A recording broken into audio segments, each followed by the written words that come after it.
Bienvenue chez rayonrando.com, je vais vous présenter le sac de couchage Cervin de Wilsa. Alors c'est un sac pour nuit froide, donc température de confort -3, limite confort -8. Gros intérêt du sac, c'est qu'on est sur un super rapport qualité-prix dans ce niveau de température. On a du confort thermique, on a un produit également qui va être costaud puisqu'on est sur une isolation synthétique qui ne va pas craindre l'humidité et en plus sur un tissu extérieur nylon ripstop renforcé qui va être durable également.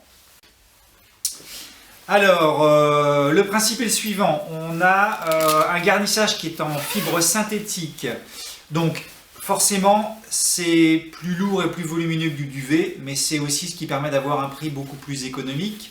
Et là, en l'occurrence, le sac associe deux types de fibres.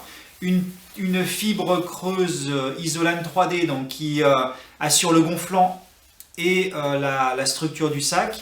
Et il y a une fibre plus fine qui lui est associée, Isolane Micro, qui va apporter un confort thermique supplémentaire tout en étant plus légère. Donc ça, c'est pour la protection thermique principale. Ce qu'il faut savoir, c'est qu'on a des renforts d'isolation au pied et également au niveau des zones sensibles au froid. Et puis en termes de protection, on va avoir également plusieurs choses intéressantes. Donc la capuche est également rembourrée comme le reste, hein, donc hyper confortable. On va pouvoir fermer le sac et réduire vraiment l'ouverture si on a besoin d'une protection maximale. Ce qu'il faut voir, c'est qu'à l'intérieur, on a également une grosse collerette d'épaule, donc qui est vraiment là aussi bien rembourrée. Anti-fuite d'air qui va permettre de bouger en évitant les fuites d'air chaud.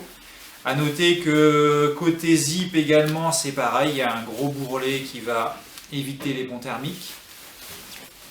Et puis, autre élément intéressant, donc on a un zip long qui arrive à peu près au niveau des chevilles, donc qui permet éventuellement de ventiler, d'aérer un peu si besoin, soit ouvrir au niveau des pieds, soit carrément se découvrir en ouvrant largement le sac.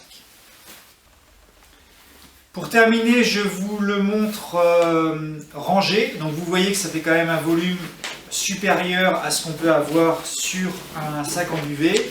On peut le comprimer, ça va gagner quelques centimètres, ça ne va pas non plus gagner énormément. Donc en résumé, par rapport à un duvet, donc forcément on est sur quelque chose de plus lourd et de plus volumineux. Par contre, le gros intérêt du sac, c'est un rapport qualité-prix qui est pour moi hyper intéressant dans ces températures-là, donc en température négative avec un niveau de qualité et de finition qui est tout à fait correct. Vous le retrouvez sur rayonrando.com.